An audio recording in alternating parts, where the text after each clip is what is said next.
May top 2 best game tayong napili dito sa round number 10. Ang lalakas nito, pag-aralan natin. Top number 2 muna tayo at mamaya ang top number 1. White si Prague dito, black si Fedosiv nag D4, D5, C4, E6, Knight C3, nag C5. Ayan, sinabayan po ng tinatawag na Tarrasch, Queen's Gambit.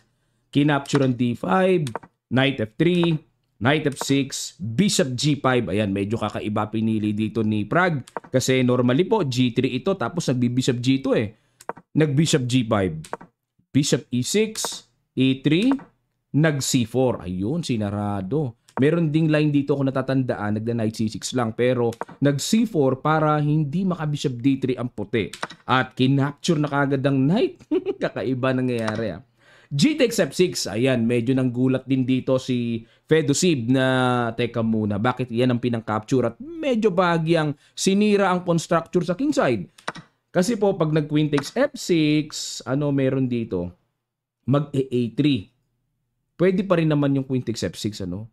Pero merong laman itong G takes F6 na to, malalim yan. Tingnan natin. Nag-G3. Theory pa ba to? Novelty bago ni Prague dahil ang old line ay A3. Ayan, para walang Bishop B4. Okay, G3. Fianchetto gusto.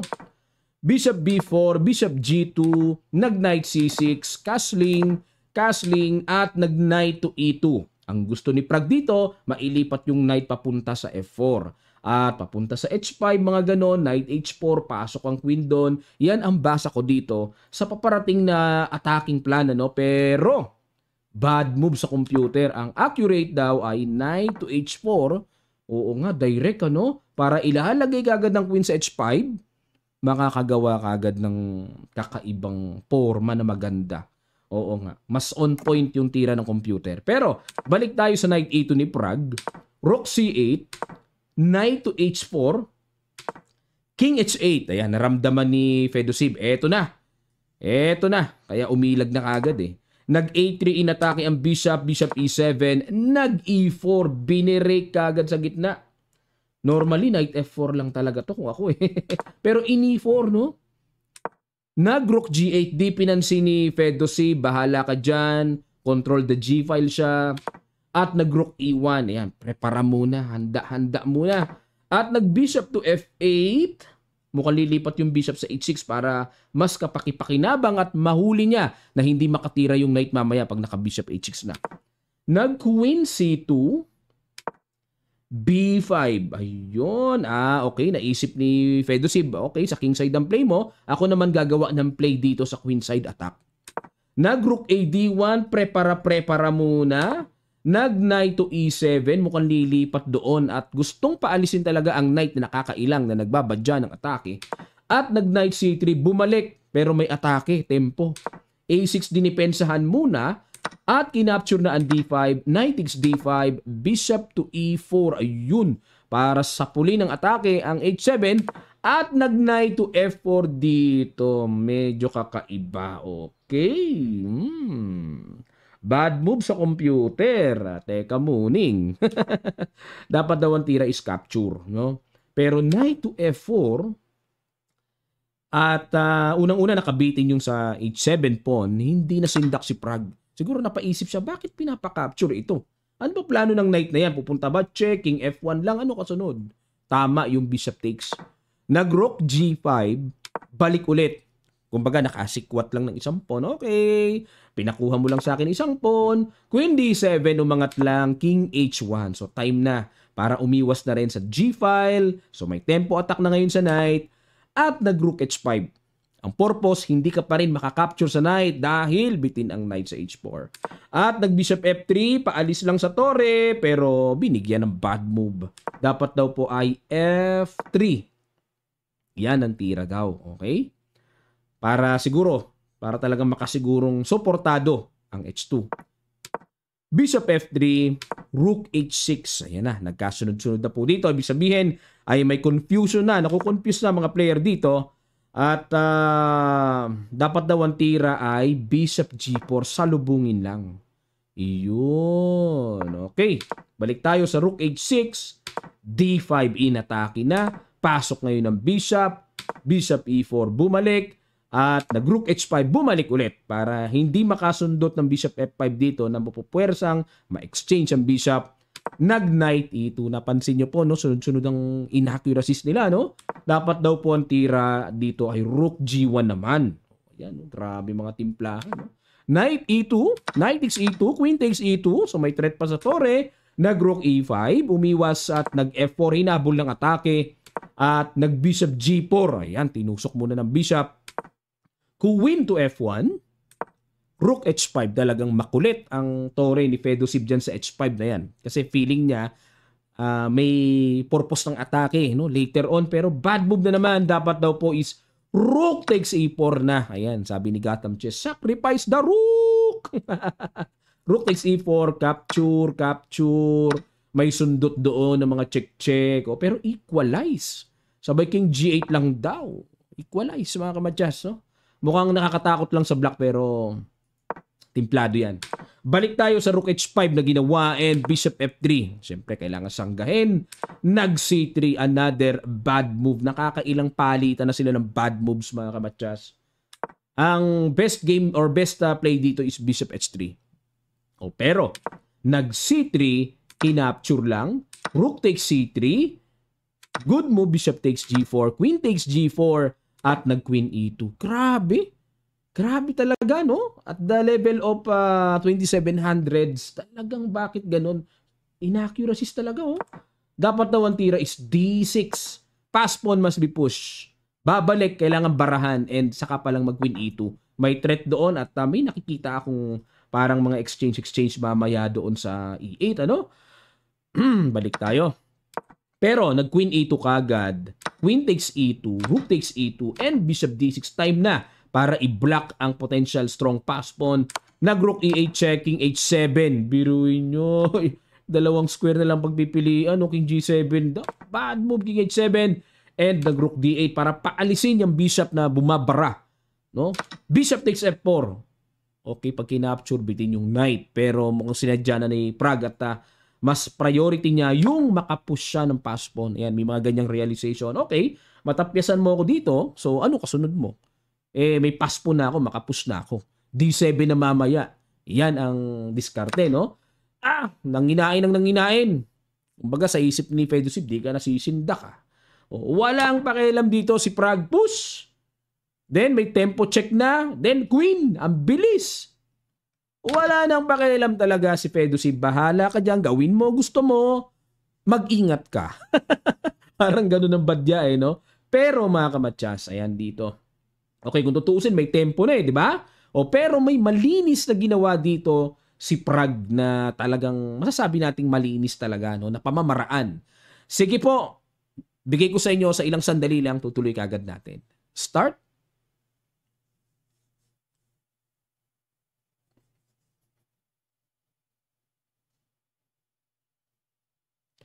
Maraming salamat mga kamatyas. Rook c8, mas malinis. Hindi na kailangan pang ibigay ang tore ng buong buo para maka-queen. 'Di ba? Rook c8 lang pala. Ginagawa lang po yung ganong direct check tempo kapag walang paraan na mas mainam. May rook c8 naman eh. 'Di ba? Hindi ka pa makakainin ng buong tore. Ganun pa rin naman ang purpose. Magpo-promote pa rin naman. Rook takes h2 pag king g1. Na-checkan nga, nakainan nga pero walang kasunod eh. Kumapture doon, siyempre, kailangan, tingin-tingin ka muna, teka muna ha, magkukwin na ako. Pero tingin ka muna, baka mamaya mamamatyas ka bigla, wala naman. Malinis. Bishop e5, nag-queen g8 check, king h6, takbo, queen f8, resign dito si Fedosib. Okay, dito na tayo ngayon sa top 1 na napili nating pinakamatinding laban sa round number 10. Walang iba kung hindi sa laban nila Max Warmerdam and World Champion Gukesh. Nag-E4, D6, G3, medyo kakaiba sequence kaagad. C5, ayan, Sicilia na. Bishop G2, G6, C3, kakaiba talaga, no? Pero ito po ay mukhang Sicilian, ano? Pero ayon sa chess.com opening database, Pirch defense na pala to. Bishop G7, Knight E2, ayun. Naging Keres variation of Sicilian na convert. Knight C6, D4, okay, kinapture, and the Knight F6 develop, Knight C3, at nag-castling H3 muna. Okay, para to protect the G4. Baka kasi gumanon eh. Bishop G4 at nag-Bishop D7 lang. Simple lang, develop lang si Gukesh. Rook to B8. Ayun, magbi-B5, B4 ang plano. Bishop E3, nag-B5, and nag-B3 at nawala na po sa talaan ng aklat. Dahil ang old lines ay Rook C1 at may tumira na rin ng D5 to attack the knight. Pero dito, novelty by Warmerdam B3. Okay, tingnan natin. Diretso B4, Knight A4, and nag-E6. Ayan, itong E6 ang basa ko dito.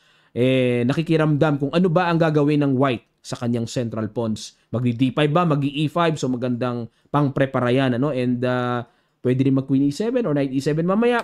Nag-Knight B2. Ayun, kasi worst yung Knight eh. No? Principle of worst piece. So kailangan ilagay yung worst piece natin sa tamang square. Ilalagay sa C4. Ayun, para mas kapaki-pakinabang. Nag-A5. A4. Ayun. Yan ang medyo parang medyo iba pakiramdam ko dito. Ayan. Queen D2 ang tira ng computer. Ano? Pero kung ako, baka gusto kong idiretso doon. Or Rook C1 muna. Ayan. No? Pero nag-A4. Kailangan na ba talaga yung A4? Na-enpasan capture kasi. O di may target ngayon ng black. Yan ang mitya no, ng pagka-pressure eh. Knight to B4, pinalakas ang knight. And Knight C3, Bishop to B5. Grabe, pinagpapalit ni Gukesh yung bishop nyo. Pag kinapture-capture, okay lang naman eh, no? Pero umiwas, Rook E1, and D5. Ayun na. Okay? Napa E5 dito. Siyempre, di pwedeng capturein yan, ha? Pag kinapture yan, Knight F takes D5, isolated yung pawn sa D4, malaking problema pagdating sa usapang pawn structure at papunta sa endgame. Problema yan. So, nag-E5 dito, Knight D7, Queen D2 angat lang, okay? At nag-Bishop A6, okay, relax lang, iwas na yung Bishop, di mo kinapture. Okay, nag-Rook C1, develop. Ayan, and Rook C8, nag-Rook A1, baba muna. And the Queen B6, angat na para, ayan na, palatandaan na yan ng magandang developments. Nag-mimit yung Tore. Knight to A4, inatake ang Reyna, Queen B8 balik, at nag-Bishop F1. Siyempre, barado ang tubo. So, lagay natin sa mas kapaki-pakinabang. Exchange, capture, and nag-F6. Yan ang nakita kong mabigat dito. Mabigat talaga yan. Mauobliga talaga ang puti na kumapture. Oh, wasak ang sentro. After Knight takes F6, may Knight E4 ng paparating. Paano ngayon yan? Napakalakas. Capture, Rook C1 tempo, yun. Sa bagay, yan naman talaga logical na kasunod eh, no? Pero dapat daw po is Knight C3. Okay. Pamigil sa paparating na Knight E4 and with pressure sa A5. Yan po ang gusto dito, no? Pero nag-Rook C1, ayun, na-good mo ba naman dito? Knight to E4. Ganda. Okay? Di pwede makipagsabayan. Queen D1 at nag-Queen B8. Ayun, no? Umiwas. May target dito. At nag-King G1. Okay, King G1.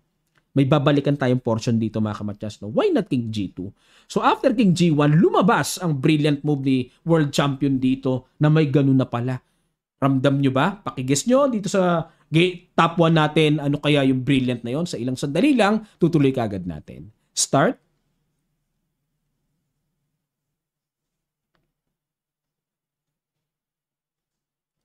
Maraming salamat po mga kamatyas. May Knight takes G3 na pala. Kaya yun ang, doon ako napaisip eh. Why not King G2? Para mas protected yung G3. Knight C5 na lang tuloy. So, tumempo threat sa E6. May tempo attack threat sa D7, double. Pero balikan muna natin, liwanagin muna natin mga kamatyas, ano? Eh coach, paano pag kinapture yung sacrifice? Ano meron? May Queen takes G3 check, King H1, Queen takes H3 check, King G1, Queen takes Bishop with tempo check, King H1, at papasok ngayon ng Tore. Aba, eh paano mo pipigilin yan? Naku po, o, pagpalagay ng makacheck doon, eh isang baba lang ng Bishop, wala na. Okay, so mati-mati siya na nga abuti ng puti dyan. Balik tayo.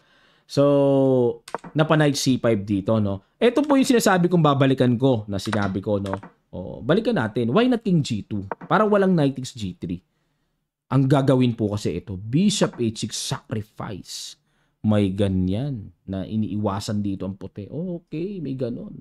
Na mauobliga mag F4. Siyempre, di pwedeng capturing yun kasi may Rook takes F2 check. Pag nag-king H1, pwede na ba? May ganun pala. Mas diretso. Pag iniwasan king G1, queen takes G3, check, matcha sa F2. Pag kinapture, mas diretso na. Mas diretso na. Matikambing ang tawag natin dyan. Kaya, balik tayo dito. Okay? So, may knight to F5, queen G4, queen E8, dinipensahan ang pawn. Okay, may capture kasi tapos check yan. Naisip ko kasi kanina, why not knight D7 double? May tempo knight takes, nandito pa yung queen sa D1, may pasok doon. Okay. So, queen E8, dinipensahan lang ang pawn E6. Knight BD3, and the knight C6. So, tiniret yung pawn sa D4 ngayon. Knight to F4, and sinimplihan lang po. Bishop takes D4. At na-realize dito na may capture ng paparating.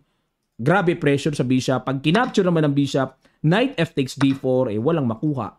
At kung magbibilangan tayo ng pawns, 3 versus 5, dito po ay totally losing na ang white. Ni-resign na po after capture sa D4, ni-resign na ni Warmerdam. Ito po ang standing nila after round number 10.